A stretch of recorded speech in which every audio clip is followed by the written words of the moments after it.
Hello, everybody, and welcome to episode 65. 65. That's a milestone. It is. It's like 15 more than 50.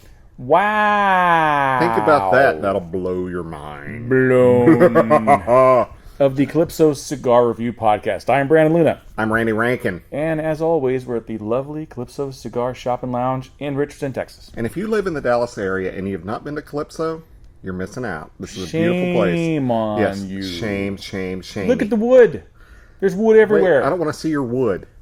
Don't want to see your wood. No, but there's wood in here. Oh, yeah, we got wood in here. Yeah, there's lots of wood, yeah. And, by the way, next episode is the episode we'll do... Look at my leg. Shut up. Anyway, next week is when we'll do the cities, because we do that once a month, our top 10. But Dallas and Plano are really catching up. Oh, nice. They haven't caught up to Wichita. Thank you, Scott Cognac, who we did not give a shout-out to in our last episode, but we will give him a shout-out now. Scott Cognac. By himself. Mm-hmm. The great Scott Cognac from Wichita, Kansas. And I've heard from Brandon Holdsworth and Todd Vance that Wichita, while not the biggest city on the planet, is a very cigar-friendly planet. And if you look at our numbers... Cigar-friendly planet unto itself. Planet. City. Jeez. I haven't even had that much to drink. Anyway, I hate life. Life sucks. But anyway, Wichita's numbers... Yes, it does. Yeah. Wichita's numbers blow everyone out. If you add all our other top 20 cities... Mm-hmm. They don't equal what Wichita does for us. I'm convinced it's Scott just playing over and over again. Well, no, these are downloads. You can't download it more than once. I know. Unless maybe he's got like 84 computers or something. And if you do, thumbs up. And we recommend you, all our fans have 84 computers so that they can play our episodes over and over again. Exactly. But anyway, so we're doing the Bloc by Dissident Cigars. Yep. So we've had this a while. We did the Dissident soapbox before. Okay, I remember And this has been sitting in the humidor for months and months and months. We've got so much to review. We have to split them up. Yeah, so this has been there. And we could do House of Emilio for the next year and a half. I know. Maybe. Thank you, Gary Griffith. So many to review. And plus, we've picked them up here in the store, so we got stuff from the store to review too. Yep. Anyway, okay. So I can keep those other ones that you guys have here and just smoke them. Okay, I started a D-band. So I'm gonna just. So it is the Dissident Bloc, and it's a Nicaraguan origin cigar. The wrapper is Nicaraguan Habano. Nicaraguan Habano Jalapa. The binder is Nicaraguan Jalapa double binder. Nice. Oh, nice burp there. That was a verp almost. And, it was a nerp. It was a nerp. It was a nerp. And nicotine burp. And the filler is Mexican and Nicaraguan Esteli. The size on this is 6 1/4 by 52, so it is a Toro. Mm-hmm. And the MSRP on this is $9.99. So a box of 20 will cost you $200. So our last couple of cigars have been in the $10 range. Mm-hmm. We usually don't go that far, but hell, if the FDA gets their way, that's going to be the only cigar we're going to be able to smoke. Exactly. And this has a really cool band on it, and it has the press start button at the bottom in an 8-bit looking logo. It's really cool. So if you are a fan of video games at all, you know the whole 8-bit thing. You can equate that to Super Mario Brothers and all those guys. Yep. And Asteroids.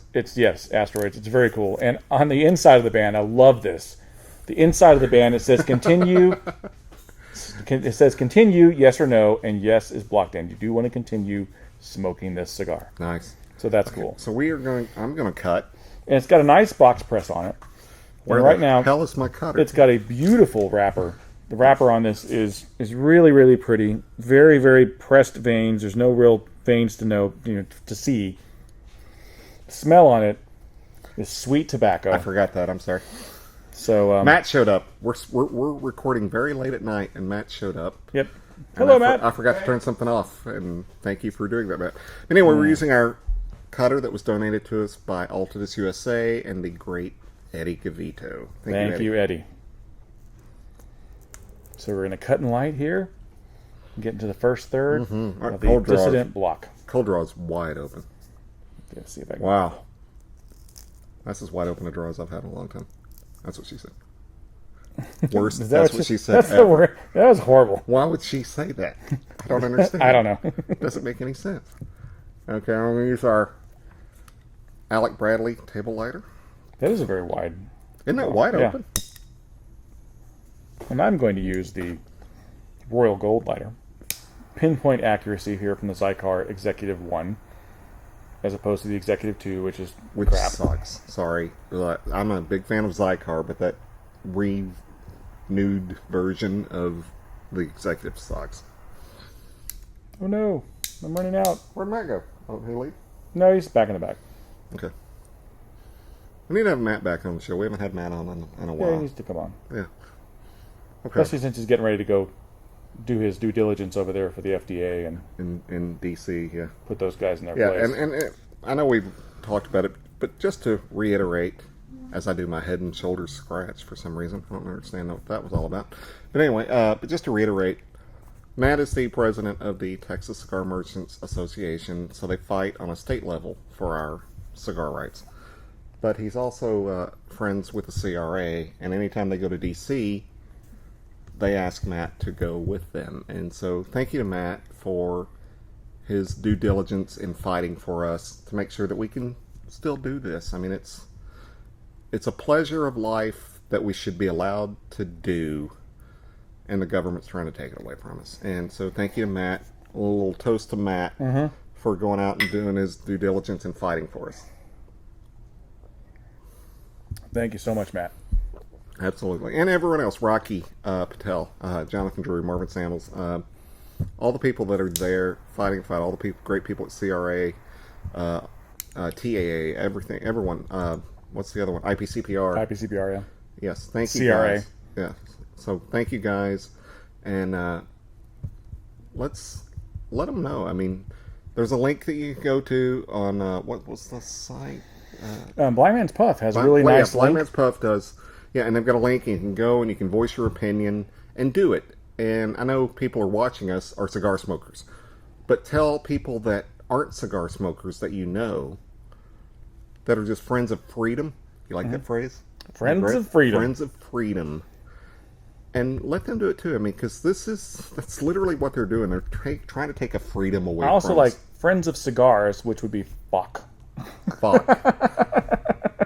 And the woman who invented that is the motherfucker of all of... Never mind, that was terrible. So bad.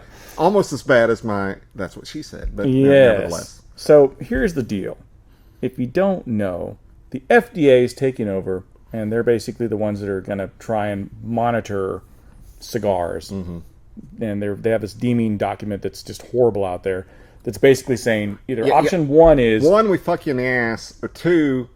We rape you, but we ask your permission first. Yes. Basically. Yeah, so one is just you're getting straight up raped, and the second one is rape with a little bit of consensual things going on, if that makes any sense. And we do not endorse rape jokes, but that's what it is. I mean, it is freedom rape is what it is. It really is, yeah.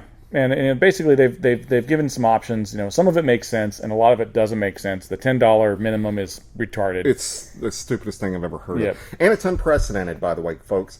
Know that not one thing that the FDA has ever regulated have they ever put a price tag on. And that, in and of itself, makes it wrong. Imagine if they said, okay, beef is bad for you, it gives you heart disease, it gives you, it causes obesity, it causes hypertension, blah, blah, blah. So in order for us to qualify for you to eat beef is now going to be $10 a pound. That doesn't happen. They don't do that with beef. And beef has caused more deaths than cigars have ever caused. Especially if a lot of it falls on you and you get crushed. Well, yeah, that too. Yeah. That's true. I love how we're trying to do a serious thing, and yet we still try to be stupid at the same time. Well, no, but it's important. I mean, this is important stuff. I mean, this is really a very pivotal point in cigar history. Mm-hmm. If the FDA gets its way, a lot of this is going to go away. Yeah. And you have an opportunity. Now, I don't know how good this opportunity is. Or they're going to listen to us. If they're going to listen to us. But you actually go there and voice your opinion on the deeming document and tell them what you think is wrong with it. We've both done our due diligence. We've both gone on there and said our piece. Be very respectful about how you say it. The CRA has some talking points. If you go to Blind Man's Puff, they have a link there and I'll put it on this video. It'll be on the bottom here, and I'll maybe even make it flash on the video on the YouTube, where you can click the link, go there. They have some options for you for an introduction. They have some options for you for the body, and then the closing. Pick some of those, but it can't really be a form letter. That's the big thing. They want to see that people care about this and that they're putting their effort into making their voices heard. So you go in there, you take their segments, you paste them in, you change it up, make it your own, and then post it. But really, the talking points that we have problems with are the $10 minimum, no samples, and the poundage amount, the flavored thing. I mean, there's so many things wrong with it. I'm so remiss. I didn't mention the samples. Wow. I wish that had done. I might actually go back and do that again. Yeah, do it again. That's ridiculous. So, in other words, if you guys think about it, the no sample thing means that, you know how you go to an event, and you know how we do events here. It's similar to all other events. You know, you buy a box, you get 8, 10 cigars for free. No, can't do that anymore. Goes away. No, can't do it. A sales rep, and we're both sales reps, by the way. Yep. I can't go into a store and give somebody a sample. Can't do that anymore. There's no such thing as a free cigar if this thing passes, whether it's option 1 or option 2. Both options eliminate samples. And this is an artisan brand. I mean, this is an artisan thing. It's something that you don't know if you're going to like it until you try it. So to cut out samples is just cutting it off at the legs. I mean, you're basically, you can't walk, you can't do anything. It's just really killing the industry as a whole. So samples have to be allowed. That has to go away. And, you know, we've mentioned some reps. Brandon Holdsworth, Todd Vance, Jack Sandlin's been on the show. Polar, Eddie Gavito. Eddie Gavito. What's Polar's name? All the Polars. So sorry. The Polar family. All the Polar family. And that's just the Texas, Louisiana, Oklahoma. There are hundreds of cigar reps across the country that are making a solid living that will lose that livelihood. They will lose that livelihood. So many jobs will be cut off. Not American jobs, you know, just as a whole, but not only American jobs, but jobs over in Nicaragua. Global war. Nicaragua, Honduras, Dominican Republic, Mexico. I mean, these jobs are going to go away. And, okay, Todd told me a story that, Todd Vance told me a story that 5 years ago, when he first went to Nicaragua, he'd look in the parking lot of these cigar shops, or these cigar manufacturers, and it was 70% motors or bicycles, and 30% motorcycles and cars. Okay. It is now 70% motorcycles and cars and 30% bicycles. So that tells you, people, that this thing that we're doing and talking about and smoking and enjoying causes people to live a better life. They get a better livelihood. They have money now in Nicaragua, Honduras, Dominican Republic, Mexico, all these places, Costa Rica. And the government is, because they're so like, oh no, we're trying to have a tobacco-free environment. Okay, well, let's have a Happy Meal-free environment, because that's what they're shoving down our throat, is that we don't want kids to start taking up cigar smoking. Okay, well, kids aren't smoking cigars. They can't even go into a B&M. They can't. I mean, I card any person that looks under 25 in the store. I card them. And they're not coming in our fucking humidor. They're not touching any cigars, because we monitor that. And every B&M in this country monitors that. Is there a black sheep? Yeah, I'm sure there are. That happens with anything. But no, people that want to maintain their tobacco license cards every person that walks through the door. Okay, McDonald's, Wendy's, Burger King, they don't card anybody because they don't have to, because it's not regulated, it's not monitored. And a person can, I had a friend couple, and they'd come over our house once or twice, I don't know, every 3 or 4 weeks they'd come to our house. And they had a kid, and this kid had a Tiger Woods golf swing as like a 2-year-old. I was jealous of this kid's golf swing, and he was 2. He was very athletic. And then, like, overnight, he gained like 30 pounds. This kid was like 3 years old and weighed 50 pounds. Wow. And they'd come over to our house. And was he smoking cigars? Yeah. No. Wow. Ironically enough, according to the FDA, that's probably what should have caused that weight gain. But no, they'd come over to our house, we'd order pizza or whatever. And the dad would leave, and I'd be like, where did so-and-so go? Oh, he went to pick up chicken nuggets for the kid at McDonald's. Really? You're feeding your kid, your 3-year-old chicken nuggets from McDonald's? Mm-hmm. That's what needs to be monitored, not this. This is ridiculous. It's stupid. It's an adult activity, and if we want to do it, let us fucking do it. Don't regulate it. It's stupid. Yep. If you're gonna regulate that, you got to regulate booze, you got to regulate wine, you got to regulate all the other artisan products that are out there. Cheese. I mean, all these things are handmade products that are made Cookies, by people. Fudge, candy. I mean, come on, guys. It's not rocket science here. They're basically just trying their hardest to take this away to as a whole. Tobacco. That's right. And you got to read the details. Every little line there has something underlying, like the $10 minimum. There's a little thing in there that says $10 minimum unless we decide to raise it every 2 years based on the economy.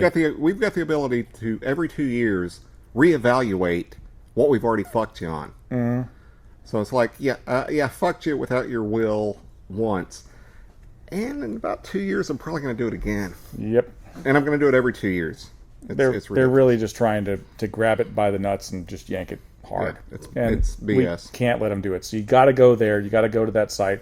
Go to Blind Man's Puff. Read the CRA thing. Take the links. Go over there. Put your statements in there. Be very professional about it. You don't want to be cursing and doing a bunch of stupid crap. Just, take the talking points you have an issue with. Make intelligent comments about it and submit it. I was very politically correct in my reply. So was I. I mean, I didn't show partisan leanings at all. All I focused on was the ludicrosity. I'm trying to think of the new word. Ludicrosity. Anyway, the ludicrousness of how ridiculous this idea is. And yeah, do that. If you want to bullet point it, do it bullet point style. However, that's fine. And what kills me about this is we've been fighting this for years between the CRA and the IPCPR and guys like Matt going down there. They know what premium cigars are, but they chose to ignore that and stick their little BS legal jargon in there. Everything in together. Yep. I mean, they're lumping in, Black and Milds and Swisher Sweets and all these DeJarm, Clove cigars. All these little things in with premium. And it's not the same thing at all. I mean, I know I've told this story, but I'm going to tell it again because it's important. And by the way, our next 2 segments are going to be fun, but this is so important that we have to be talked about. Matt was in D.C. in front of a congressman, and he handed him a premium cigar, I don't remember which one, and a DeJarm Clove little cigar. And he said, "You're trying to tell me that this is the same as this. And that's not acceptable." And the congressman actually looked at it and said, "You're right. You're exactly right." And that congressman voted against us on this thing.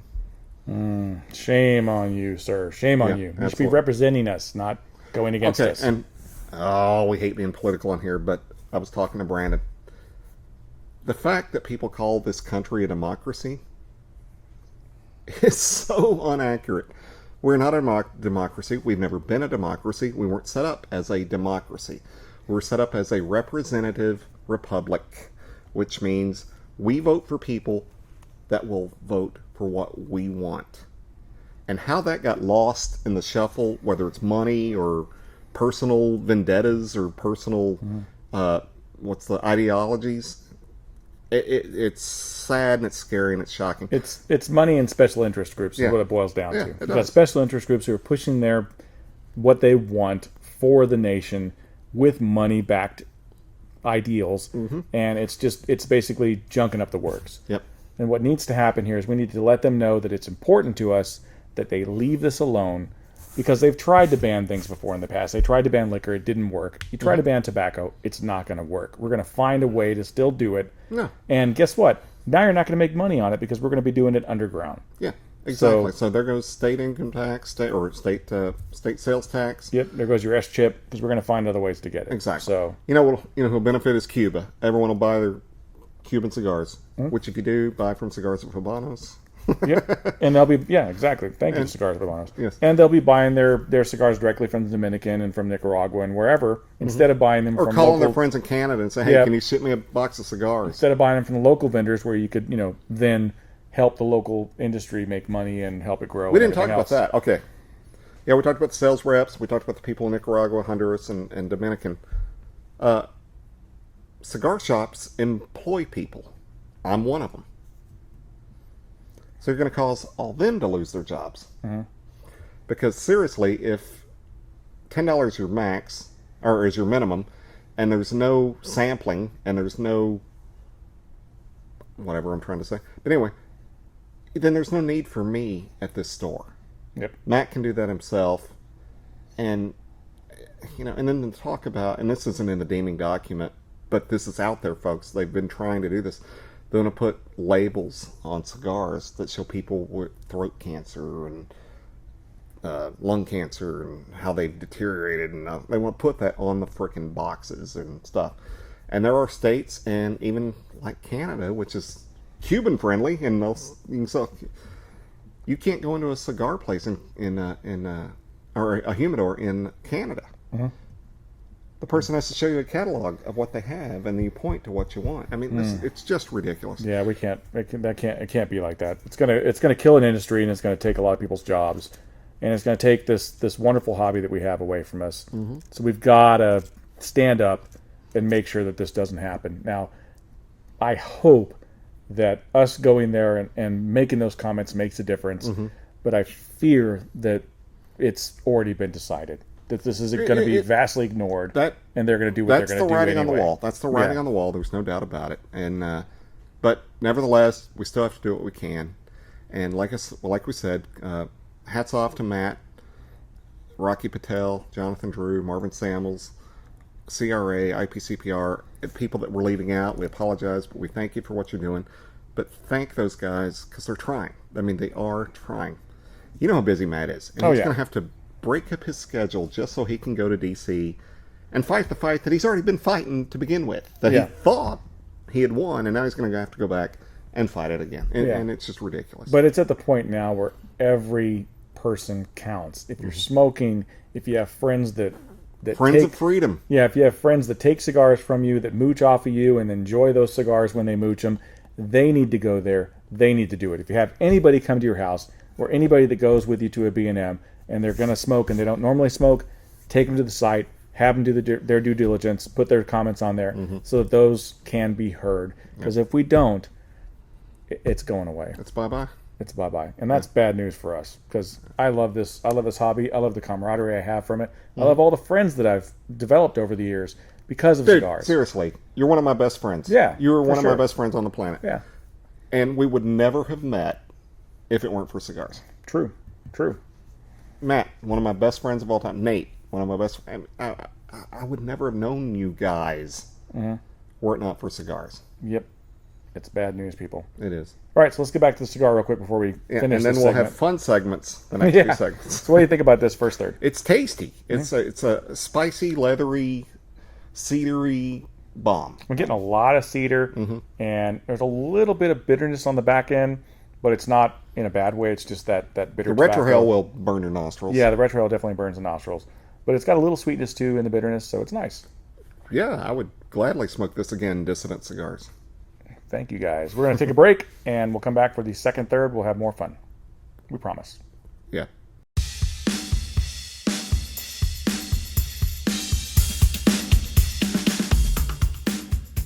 All right, so we're back for the second third of the Dissident Bloc. Bloc. 8-bit style, baby. Nice. My burn's a little funky, but other than that, it's a very tasty cigar. My burn is nice, and it's got a slight box press on it. It's kind of loosening up. Yeah, I wanted to ask you if it said box press. Yeah, it's got a slight box press. It's kind of more of an oval at this point. But the first segment, we talked a lot about freedom and freedom being taken away and freedom fighters, and Matt's one of those freedom fighters. And let's talk about the ultimate freedom fighter. Jack Bauer. Jack Bauer. Jack Bauer's back. He's back. Yes. 24. Yes. If you don't already know, we're big 24 fans on the show. We love 24. And my God, it's back. And boy, did it come back in a big way. And now it's only back for 12 episodes. So that's a little weird.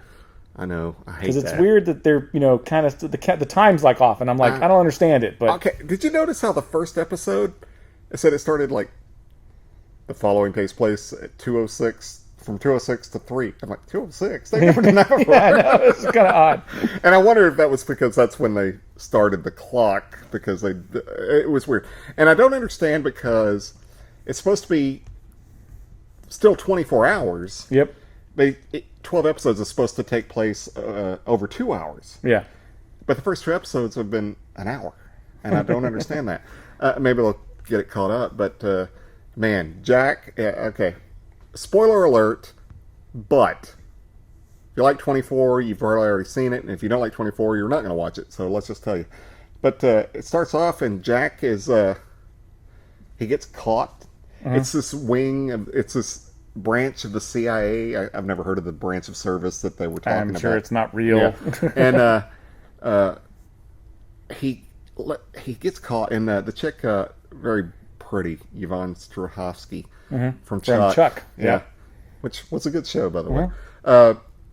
She's there, and they're watching this situation where Jack is going to get caught.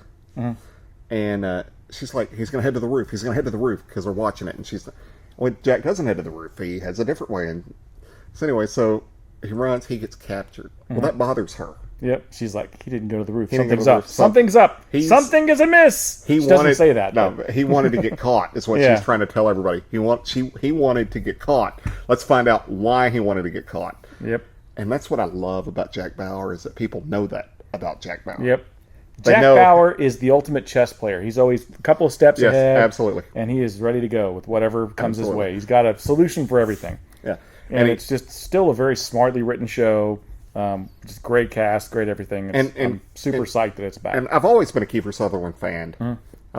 Fan.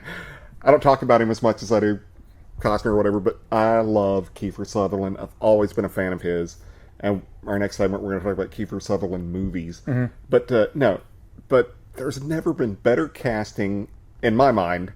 Maybe Carol O'Connor as Archie Bunker. But there's never been better casting ever than have Kiefer Sutherland play Jack Bauer. He is Jack Bauer. And I can't see him in any other movie or whatever without thinking, Jack Bauer's doing this. Yep. Even that movie he did semi-recently with Michael Douglas, I'm like, he's Jack Bauer in that movie. Yeah, exactly. Mirrors, which is a horror movie. I'm just like, hey, Jack Bauer's doing this. Wait a minute, Jack wouldn't do that. Exactly.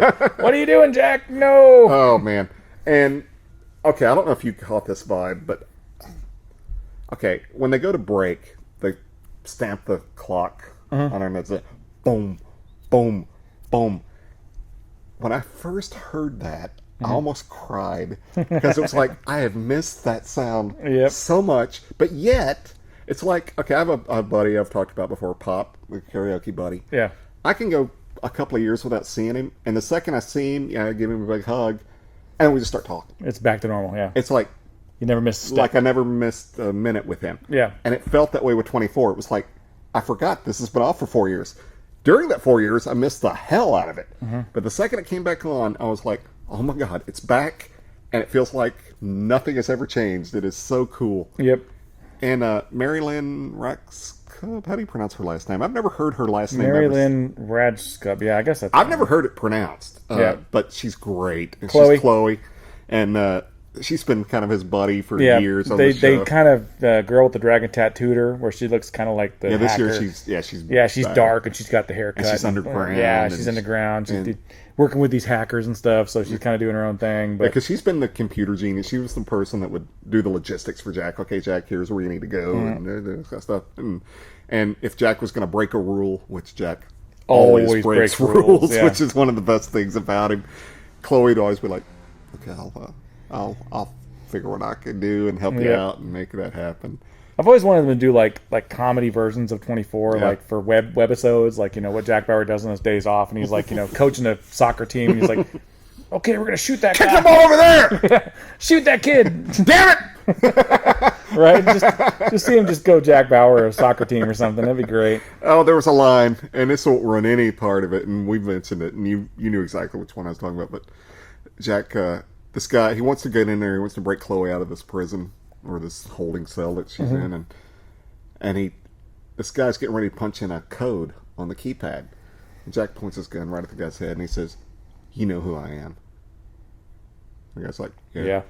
He's like, "I will blow your head off if you set off an alarm and not open this door."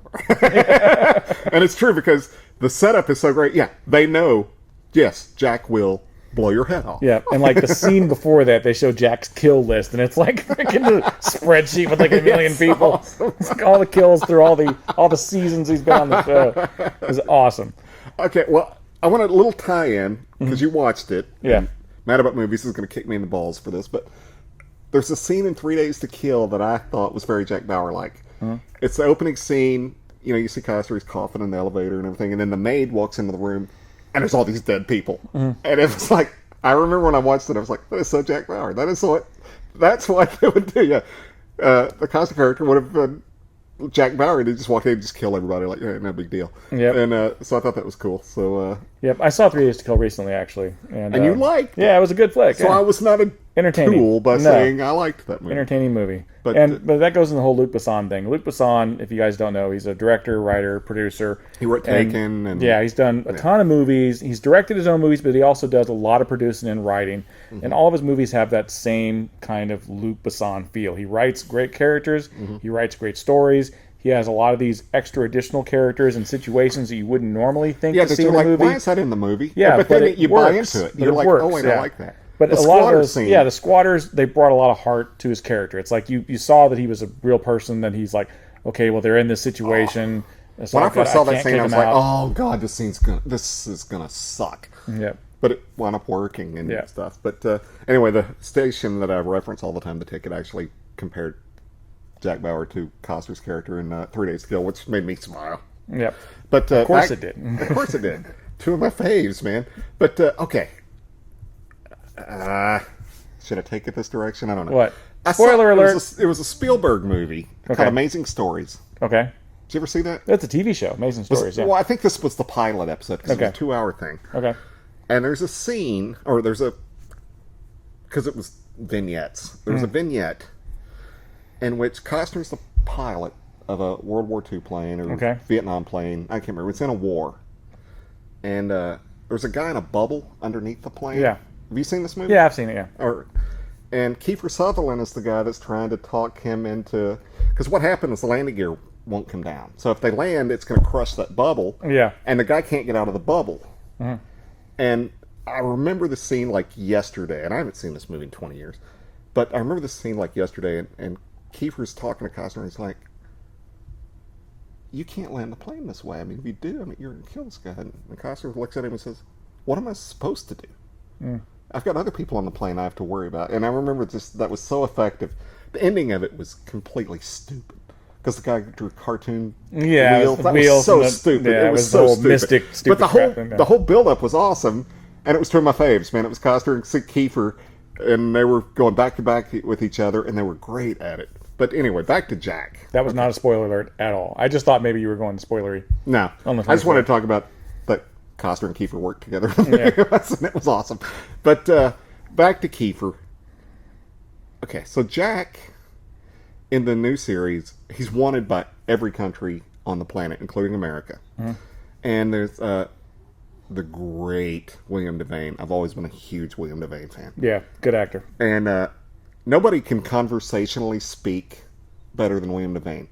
Everything he says, you almost want to write down, like, oh, I have to write that down. It's important. He just said something very important. If it's like, I'm going to go get ice cream. Okay, I'm going to go get ice cream. That means something. It's important. Yeah. But he's great. He's one of those very natural actors. You can just... the dialogue can be stilted or whatever, but he says it and it sounds great coming out of him. So yeah, absolutely. And he's got that rich, deep voice. Yeah. And it's awesome. He's everybody's buddy. He seems like he's a buddy. And he's very presidential, and he's always played presidential-like characters, or not always, but has played several. Yeah. And he looks like he should be in the Kennedy family. So, I know, right? Doesn't he? He looks like Bobby Kennedy. He really does. But anyways, the president is in London, and Jack has got some intelligence that says the president is going to be assassinated on foreign land. He's in danger. And if a U.S. president gets assassinated, period, it's a big deal. But on foreign land, it's going to start World War III. And even though Jack is an expatriate and he is wanted by every country on the planet. He's still a good guy at heart, and he wants to prevent this from happening. Yep. And that's what's going on. And the guy that played Joshua, what's his name? Tate Donovan. Tate Donovan. I almost said Tate Channing. Channing Tatum? Channing No. Tatum is what I was saying. Different Tate guy. Donovan, yeah. Who played Joshua on Friends. But Joshua. he's the, his press advisor? Or something like that, Something yeah. like that. And William Devaney's character, the president, has got Alzheimer's or dementia or something. I haven't really laid that out yet, but he's deteriorating. And Tate Donovan is now married, that's right, to Kate Raven's character, which I forget her name, but she was Jack's love interest. She's Audrey. Audrey, yes. She was Jack's love interest several years ago that he kind of treated like crap at the end. He kind of dumped her in a bad way. Yeah. But so far, we've only seen the 2 episodes, but I'm so glad it's back. And it did great in the ratings. It only lost like 14% of its viewers from the finale. Okay. When that was in 2010, when TV viewership was about 20% higher than it is now. So basically that means it did better than the finale. That's so good. Yeah. It's good. Hopefully that means there'll be another season next year. I hope so. I mean, I really would love to see him do a movie and go R-rated with it and just let Jack do his thing. You know, I want to hear Jack say fuck. He can't say fuck. He says damn it. Damn it's his catchphrase. Damn it. Damn it, Chloe. Yeah. There is a drinking game on when he says damn it, or copy that. Because Jack's always like, copy that. I'm happy to see Michael Wincott back. Now, this guy was big in the 80s, or not 80s, he was big in the 90s as the bad guy. He played the bad guy in The Crow, he played the bad guy in Robin Hood, Prince of Thieves, so he's worked with Costner before. And he's just a great actor, and he's playing this hacker genius guy. Yeah. I think he's bad. I always think he's bad. He may be a good guy, but I think he's bad. I think the Tate Donovan character is going to, because there's always a mole on 24, and I think the Tate Donovan character is going to be a mole. We don't know yet. This is very early. We'll see. But there's always the good guy. It started with Nina. Yeah. Who wound up killing Jack's wife in season 1. And by the way, that was 10 years ago, so I'm not worried about spoiler alerts. But shit, that was 14 years ago. 14 years ago. God, that sucks. Life sucks. It sucks getting old sometimes. But I'm so happy that Jack is back. Jack is back, and it's awesome. And that trended on Twitter. Hashtag Jack is back. Oh, yeah? That was like number 2 on Twitter, and it's first trending. Yep. Awesome. So if you haven't watched that yet, find it, get it, watch it. You need to watch it, catch up, watch all of them. It's going to be great. I'm so looking forward to the season. And 12 episodes. That's going to kill me. It hurts. I hope they don't pull an AMC thing and air the first 6 and then wait a year and air the other 6. That's going to kill me if they do that. I've read they're not going to do that. Okay, it is going to run consecutively.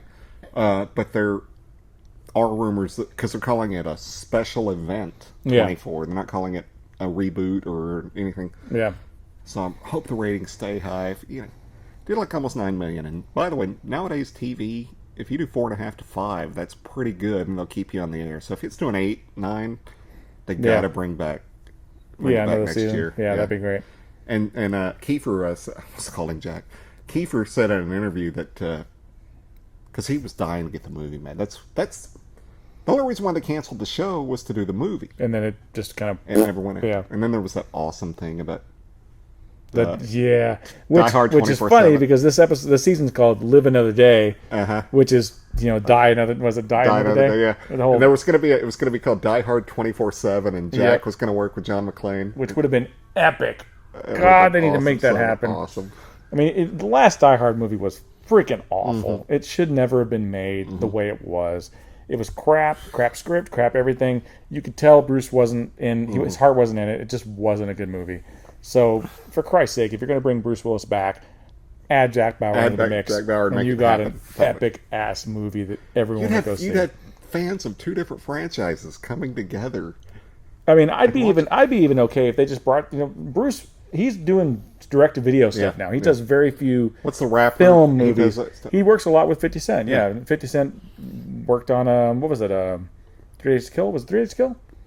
No, that was... What was it? I saw him in something. He was in something with somebody. He was the main actor. Crap, I can't think of it now. But anyway, but he produces a lot. He produces a lot of movies with, I guess, used to be A-list actors that kind of fallen down to the B rung. Yeah. So I don't care if 50 Cent produces it, but bring Bruce Willis into 24 next season. Have him do a special event with Bruce Willis as John McClane. That would be awesome. Sauce. That would be sauce. That would be freaking awesome. Exactly. But it was so good. I mean, I know I've said this already, and I don't care. I can be a nerd. I'm a total nerd. Jack's back. It's so Jack fucking is back. cool. Jack Bauer. So this douche. That's me. Yeah. That's why I pointed at you, too. I know. But, so I texted him. It was right like 10 minutes for 24. I'm like, no, it was 10 minutes after 24 started. I'm like, you watching 24? No. No, nope. Nope. I got nope. Yep. So I texted him like, what? Not really that interested in it. Not going to watch it. I'm like, dude. And this is my texting. Yeah. I'm texting him. Dude, you talked about this on the show as much as I have. What the fuck? Nothing. Like 15 minutes later, I was just fucking with you. Yeah, I'm watching. I'm like, I showed Danny, I was texting that, and she's like, you're a dick. I'm like, I know, I just want to fuck with him and see how long it takes for him to respond. I was pissed. I'm like, you fucking asshole. You're making me look like an ass because I've been pumping this show and you've been pumping it too. And they're like, I was watching it while you were texting me that. I was too. And she's sitting there, she's like, you're going to make me watch this? I'm like, shut up and watch it. You'll like it. She's like, okay, it's good. I'll watch it with you. I'm like, yeah, it's damn right you will. This cigar smoothed out. It's very big time smooth, in the middle. Very smooth. It's got great waftage. It does have good waftage, yeah. And it's tasty. It's I'm getting a little cedar. Not a lot. It's a weird. It's the tiniest hint of cocoa. Mm-hmm. It's not a lot, but it's a hint of coffee, a hint of cocoa. It's like hints of things, but there's no real definitive There's not there's like no Jack Bauer in this. There's no Jack Bauer in this cigar. It doesn't punch you in the face like Jack Bauer. It's kind of there's lingering flavors and they're kind of changing. It's got some good complexity to it, definitely. Tasty. Not like the other Dissident. The Soapbox was like an ass kicker. I remember that being really strong in your face. This is like the polar opposite of that. So that's good that they have two completely different cigars in their lines. Right. Just shows you they've got some diversity. Rick Polar, that was the name I meant. Rick Polar was the name. He was on our show, sorry. When he said polar opposites, while they're spelled differently, it made me think of Rick Polar. Sorry. It's like, clink, something triggered in the brain. But anyway, I had my Jack Bauer moment. Okay, so, the night before 24, somebody posted on Facebook, it might have been the 24 Facebook page. Okay. And they posted a link. It was like 3-minute vignettes of a recap of every season. Oh, I want to see that. You told me about that. Yeah, it was so awesome. I'll try to find the link. And so I'm watching it, and okay, I told you, when my wife and I ex-wife and I started watching it, it was because season 2 was about to start, and I'd heard so much about season 1, so we rented it and watched it the entire in a week. We watched the entire first season in a week. And the first season, his words were, the following takes place between 11 a.m. and 12 p.m. On the day of the California presidential primary. And so every year after, every time it would play, and he'd be like, following takes place between 7 p.m. and 8 p.m. And then I would add, on the day of the California presidential primary. And it'd piss her off. So I'm like, stop it, California. I'm like, I don't care, it was funny. So anyway, so when I watched the recap of the first season, they played that clip. And I was like, yeah, I finally got to hear that again. It was so awesome. Following takes place on the day of the California presidential primary. Yeah. I mean, you can't ask for a better action show on television. No. I mean, I can't think of another one that even comes close to 24. No, and just for movie quality television show that delivers every week. And they're awesome. I guess probably because it's Fox, and I think Howard Gordon, the producer, creator, whatever, he's a conservative. Whatever that means to anybody out there, but so there's no taboos. He doesn't care. Yeah. I mean, we're going to put Muslims in harm's way or whatever, or make Muslims the bad guys. Muslims are the bad guys. You're going to make, Europeans the bad guys. Doesn't care. There's no, it's like Billy putting kids in harm's way. It's like, if you want to make something good and make it real, you have to put real life in there. You can't worry about political correctness, and you can't worry about that. And 24 is the least political correct show on TV. Oh, yeah, for sure. Jack Bauer is like, going to get what he wants to get, and period. I don't care do what he has to do to get it. I don't care who you are. You're done. Yeah. Yep, for sure.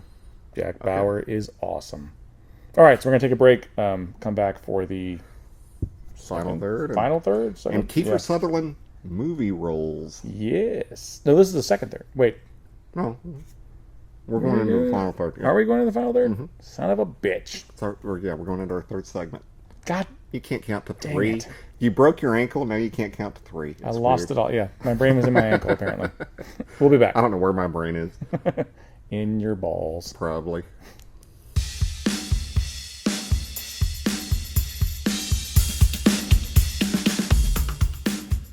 All right, so we're back for the last Did you third forget of the name? You had to look at the name. Is that what- I was just looking at my bands here. Okay, sorry.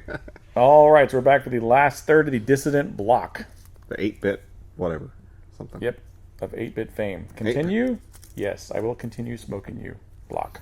I'm liking the cigar. It's tasty. It's not. It's complex. It is a very complex cigar. But it's not strong like we normally like. Yeah, I'd say it starts off It's about 5.5 to 6. medium, and then it kind of gets mild in the middle, but it's But kind of this picking final up. third is Last third, yeah. starting to like, wow. Spicy. It's leathery, cocoa-y, kind of. Like you said, we can't pinpoint exactly what it is, but it's kind of leathery, it's kind of cocoa-y, it's kind of coffee. It's getting a little cinnamon on the last third for me. But And cedar seems to be the most predominant flavor profile that we're picking up. But tasty. not bad. So we're gonna keep with the Kiefer. With Jack. Yep. Jack And Bauer. talk about Kiefer Sutherland's filmography. Okay, and there was a time in this country, people that are younger than 35, where it was very hard for you to transition from TV to movies or from movies to TV, and even harder to do movies, TV, then back to movies. Kiefer Sutherland has done that. Mm-hmm. He's been great at going from movies to TV, back to movies, then back to TV. His career's been incredible. And of course, we can't not mention that his dad is Donald Sutherland, one of the greatest character actors of all time. Yep. Donald Sutherland is a legend. And I can't believe Greg was trying to tell us who Donald Sutherland was in that one episode. But it never... Craig, yeah, Craig. It was Craig. I said Greg. I'm sorry, Yeah. Craig. Our Blind Canadian Man's- connections. Yes. But, yeah. So we're like, really? You're trying to tell us who Donald Sutherland is? Donald Sutherland was in The Dirty Dozen. I mean, come on. He had the best part. Well, one of the best parts. Remember they're doing the fake inspection thing? Awesome. But anyway, so back to Kiefer. So what are some of your favorite Kiefer Sutherland movie roles? So I'm a big fan of Lost Boys because Lost Boys is amazing. Lost Boys was one of the first vampire movies that Yes. I kind of latched onto that was actually cool because vampires killed people and they weren't trying to sex you up. Sure, they were trying to fuck you, but they wanted to kill you. And Lost Boys was badass. At the The time, opening scene when they play People Are Strange by the Doors, Yep. it sets the whole tone. Sometimes a song can set up a whole movie. And that movie with Corey Feldman and Corey Haim, and they're playing People Are Strange, and it's like, wow, I know now what kind of movie I'm getting ready to watch. and it was one of the ones that took Corey Feldman and Corey Haim to a different level because they were the Brat Packers Yeah, and they were these right. guys that did all these teenage movies, and this was their first real kind of adult movie. Yeah. And it was awesome. I mean, Kiefer was the bomb He in that stole movie. He the stole the frickin' movie. movie. Jason Patrick was good as the good guy, but really you watch that movie for Kiefer. 'cause You know who Kiefer- else was good, and Kiefer he's was very awesome. understated? Edward Herrmann was Yeah, awesome it was great in that movie. As he the was head kind of the vampire. leader. Yeah, he was the leader of the group. And I grew up with Dracula, and that was my vampire experience. You know, Abbott and Costello versus Dracula. Exactly. That's those kind of what I watched. Goofy Yeah, horror And, movies that weren't really horror movies. Yeah, but then when I watched The Lost Boys, I was like blown away. Like, vampires can be scary Yes, and then, cool of at course, the same time. And then, like, same year, or maybe even before, or just shortly after, I don't remember the time frame, but Fright Night, the original Fright Night, was awesome. So, yeah, so that's when I got into vampires and stuff, and which is why I'm kind of shocked that I never watched any of the Blade movies, Yeah. because I am a vampire guy. I like Yeah. vampires, but I never watched the Blade movies. But anyway, so back to Kiefer. When Kiefer is a bad guy, he might even be better than he is as Jack Bauer, because there's no bigger dick on the planet than when Kiefer Sutherland plays a bad guy. Yep. Like Lost Boys. Stand By Me. Stand What a By Me. dick. He's Yeah. he's the bully. Such a jerk. He's ass such a bully in that movie. Oh, God. You hate him more than you've hated anybody. And to Ever. watch that after you've seen Jack Bauer, it's like, oh, Jack Bauer's a bad guy, but he's really good as a bad He's guy. a great actor. And then, of course, A Time to Kill. Yep. He was the racist guy that then joins the KKK so he can get after Samuel L. Jackson, and he just buy him. He's just ugh. And then I mentioned a movie during the break that you hadn't seen called An Eye for an Eye. Yeah, with Sally Field. And the setup on this is that Sally Field's daughter is having a birthday, and Sally Field's on her way home from work, or maybe on her way home from picking up the cake. I don't remember what she is, but she's in her car, and her daughter calls her, and her daughter has a stuttering problem. And all of a sudden, the phone drops, and Sally Field's panicked because she can hear that something bad's going on. And it's Kiefer. He raped the girl and killed her. Mm. And so then they show the trial. And Kiefer gets a light sentence. I can't remember what it is, like 7 years, maybe 3 years with parole. It's a very light sentence. But as they're escorting him out of the courtroom, he walks by Sally Field and says, "I'm sorry." It's like, oh my God. He just throwing it in her face. And that was the year of the asshole for Kiefer Sutherland. He was an eye for an eye as an asshole. Mm-hmm. He was in Freeway, which was Reese Witherspoon. It was like a twisted take on the Red Riding Hood story. Yeah, exactly. Where he played the wolf, but she was more evil than the wolf. Yeah, he's a asshole. And all of a sudden he becomes the pussy. Yeah, and then he had Time to Kill, which he played a complete asshole in. Mm-hmm. So I mean, he had several years where he just played the asshole bad guy roles, and he's very good at them. But then he also did roles like Three Musketeers, where he's the good guy, and so one of my favorite Kiefer movies is The Vanishing, and it's the first time I ever saw Sandra Bullock, and I fell in love with her in this movie. She was adorable, and she's only in it for a few minutes, but it's a couple on vacation. And they stop at a gas station, and she disappears. Jeff Bridges, great part for him, kidnaps her. And Kiefer becomes disturbed and distraught and vigilant. He wants to know what the fuck happened to his girlfriend. And it's a new girlfriend who loves him, and she thinks he's gotten over it, but no, he hasn't gotten over it. Yeah. And she finds on his computer that no, he's been still all these years later searching for her. And then Jeff Bridges catches wind because he puts up notices on telephone poles and phone booths and shit like that. So Jeff Bridges gets a hold of the information and says, "You want to know what happened to her? I'll show you what happened to her." And you find out that she'd been buried alive, and then he buries Kiefer alive. And man, that movie is awesome. Yeah. And Kiefer's great in it. And like I said, Sandra Bullock's in it for 5-10 minutes, and she won me over. But that's one of my favorites. The Sentinel was solid with Michael Douglas. Yeah, very solid. Few Good Men. That's right. Yep. He was a dick in that one. He was a dick in that one too. Yeah. He was a dick. So Kiefer Sutherland needs to play edgy roles, whether he's a dick or the good guy. He needs to play edgy roles because he is so good at it. And not only talented as an actor, but also as a director and writer. Truth and Consequences, New Mexico. One of my favorite movies. I love that movie. Yep. Absolutely great movie. Had a very Tarantino feel to it. It did. Mm-hmm. Yeah, and it was right after Pulp Fiction, so it was probably very Tarantino. It was probably being developed at the same time, but it just later. Happened to come out after. But oh shoot, I just thought of a Kiefer thing. Oh, okay. My ex-wife and I go to see Phone Booth. Because Colin Farrell had just came out, and he was big for a while. And then he went nowhere. Then he got big again, and then he went nowhere. He's still nowhere again. Yep. He did The Fright Night, which yes, he did. He was horrible in it. Yeah. But anyway, Kiefer, you never see his face till the very end of the movie. It's just his voice. And Kiefer steals that freaking movie. Yes, he with does. Just his voice. Yep. And there's that scene with Katie Holmes in there, because this guy's trapped in a phone booth with a terrorist on the phone who's telling him, if you move, whatever, I'm fucking killing you, blah, blah, blah. And he apparently, the guy, Colin Farrell's character, had actually apparently flirted with another woman. Yep.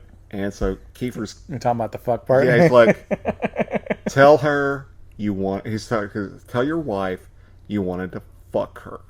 And he says, I wanted to make love to her. He goes, I said... Tell her you wanted to fuck her. It's like in his Kiefer voice. In his Kiefer voice, yes, yep. Absolutely. And it was so badass. Yep. Yeah. I've liked a lot of Kiefer movies, and I've seen a bunch of the stuff that nobody's heard of, and we try to find one that he can't find on IMDb.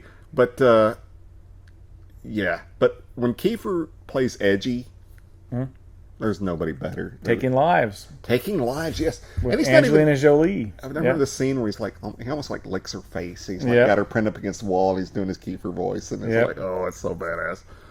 Yeah. Always been a Kiefer Sutherland fan. Always. From Stand By Me and Lost Boys to now. And the fact that he became Jack Bauer is so cool. Yep. And he does family-friendly stuff, too. He was the general warmonger in Monsters vs. Aliens. Okay. Which was great, because I saw that movie. I didn't want to see that movie. I saw it because my kids wanted to see it.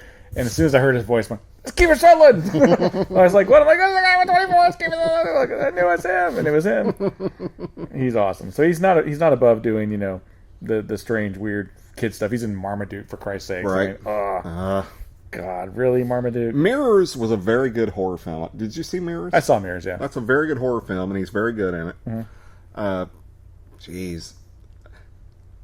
Absolutely one of the guys that can transcend whatever genre he's in, and he can own whatever he does. Yeah. Whether it's comedy, whether it's being a dick, whether it's whatever. He's good at it, and nothing represents it better than his portrayal of Jack Bauer. That is it.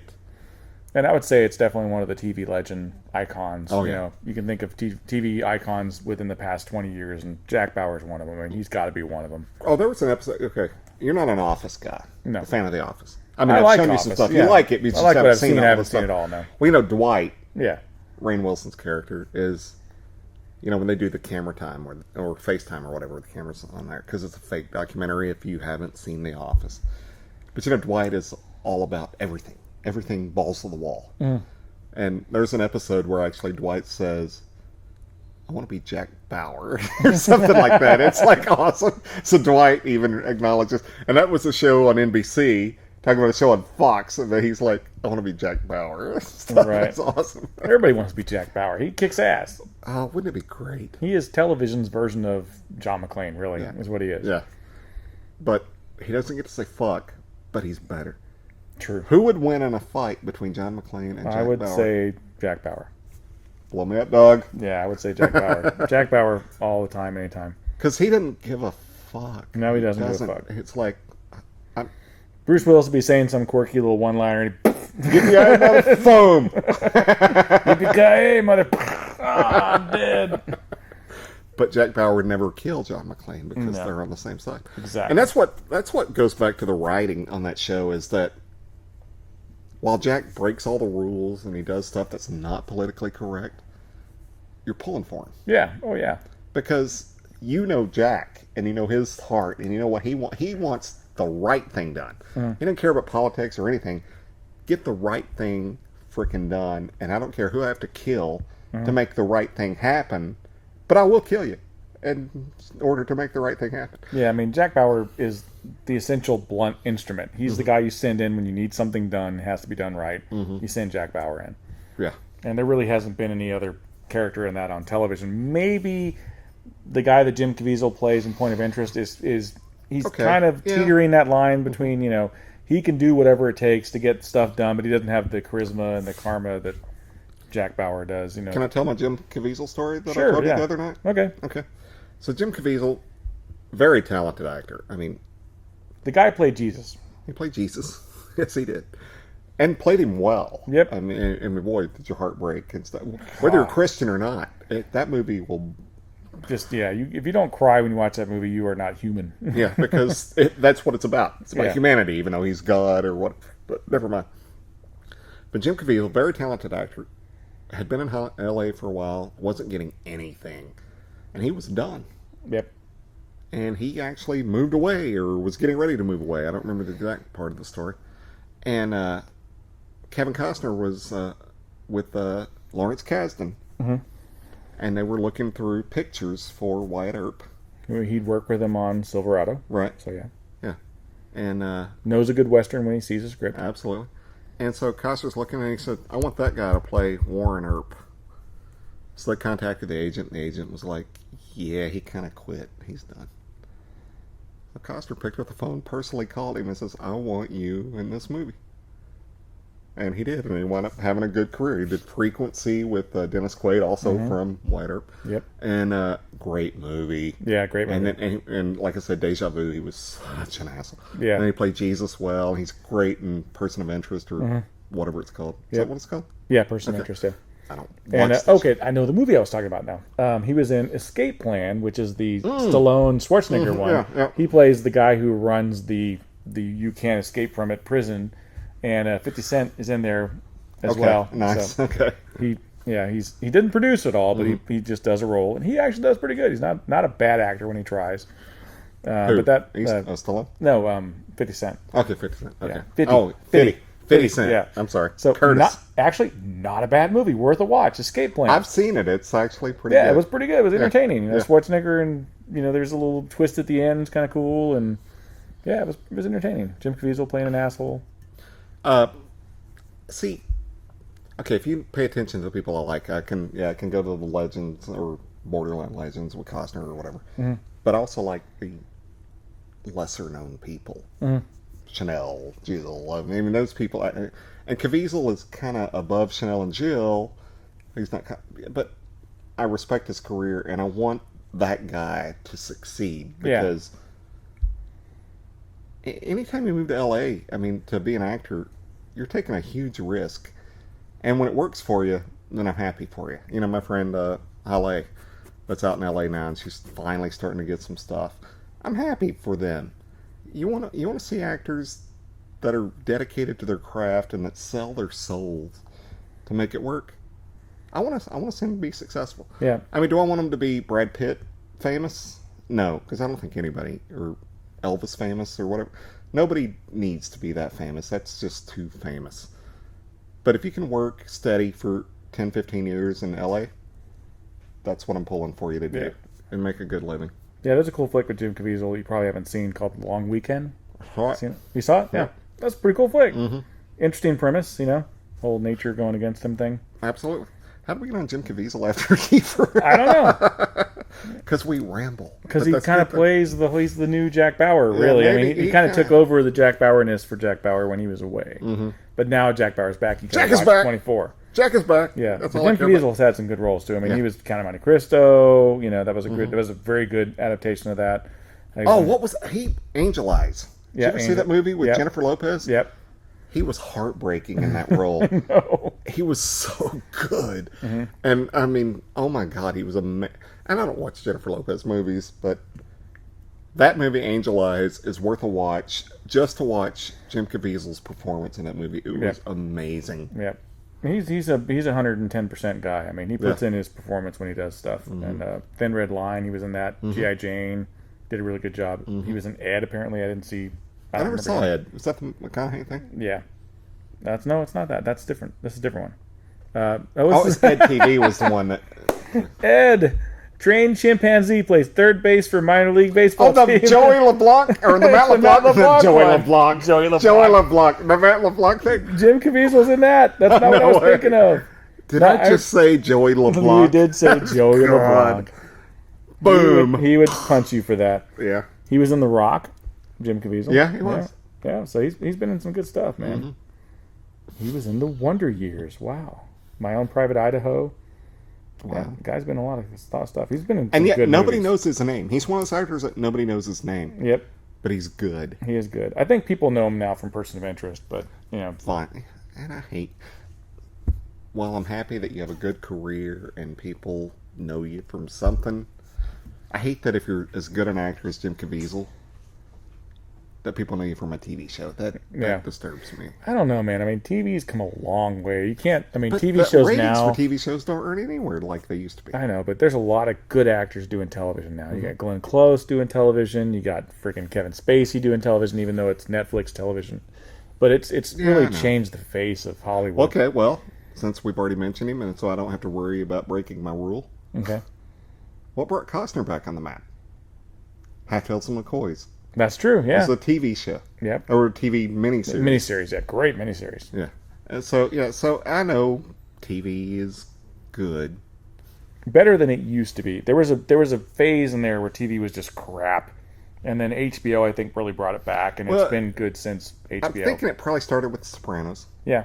That's probably when TV got good, whether it was cable or not. Yep. And then The Shield and The Wire and AMC really kind of took it to the next level with Breaking Bad and a couple of the shows on there. So Mad Men and Walking Dead. Yeah. So TV's really kind of stepped it up, and TV is at the level now where, if you're doing good TV, you can step into movies a lot easier now than you could if you were doing. Although John Hamm hasn't really had the movie career you would expect from Mad Men, and he's a good-looking dude. Good-looking dude, good actor. He's great at comedy too. Yeah, really good at comedy. But he hasn't been able to step it up into the movies like you would think. And I really would have liked to have seen him as Superman. They were talking about him for Superman as an older Superman. That was originally what they were going to do. I do remember. There was talk about that, and then it kind of went away, and the new Superman thing came out, and that is what it is. Mm-hmm. Yeah, Man of Steel again. Why was Man of Steel decent and it was fun to watch? Kevin Costner. You said it, not me. I agree with you. Kevin Costner and Diane Lane were the heart of that movie. Only thing really watchable that you didn't want to slit your wrist, because Man of Steel made me want to die at the end of that movie. Now, there's a movie that I want you to see, and I don't know if you've seen it yet, but Michael Shannon, who played Zod in that movie, did a movie called The Iceman. Have you seen The Iceman? No, but I do like Michael Shannon. It is a great movie. It's a really good movie. It's based on a true story about a serial killer / mafia hitman guy who started in the 60s and went all the way to the 80s and didn't get caught till the 80s. But he was this guy that was Kokinski, I think is his name, and he was basically they called him the Iceman because he was stone cold ice. Okay. And he was actually one of the first serial killers that actually used to freeze bodies to throw off cops from finding out the time that they were killed and stuff. Gotcha. So he's very smart about it. So he was he really was a serial killer first before he became a killer for the mafia. Gotcha. But then he transitioned into that, and it's a great movie. I mean, he does. I will watch it because I like Michael Shannon. Michael Shannon's in it. Winona Ryder does a really good job in it. I always wanted to do she's got great pair of knockers. Never showed us. I know. Barely kind of sort of see him in Dracula when she's running downstairs with Finn, but not so much, And the movie with Richard Gere, Autumn in New York, or whatever that was called. But never, we would never listen. We need to see your boobs. Winona Ryder, show your boobs. Okay. You can cut this out. I don't give a fuck. No, whatever. But, okay, so 3 Days to Kill. Okay. Did you get the humor that I got in it? I remember when my review, that movie is funny. It's the Luc Besson thing. He writes funny stuff. And Costner knows how to be funny without showing I'm being funny. He doesn't Jim Carrey it or anything. Yeah. But you can tell he has that little twinkle or that little smirk that he does. And Amber Heard, you could tell there was so much comedy in that movie. Yeah. That movie did not take itself seriously, like Taken, which I loved Taken, don't get me wrong. With another Luc Besson. Right. But no, that movie was like, let's just have fun. Let's just make a fun popcorn movie. But it had a lot of heart, too. It had heart and action out the ass. That's a great action. Yeah. I love the thing where he tells the guys, like, because he wants to call his daughter on her birthday. Yeah. And he goes to the magazine stand. Let me borrow some change. Can I borrow some change from your change? No. So he goes, this watch is expensive, and I'll be back for that. He goes, but I'll be back for that. Yeah. That was awesome. Yeah. And there's scenes where he kind of Jack Bauer's it with that scene with him and Amber Heard where they kill like 30 people in the room. It was like, really? You said it was going to be one. It was like 5-6 guys or whatever. Yeah.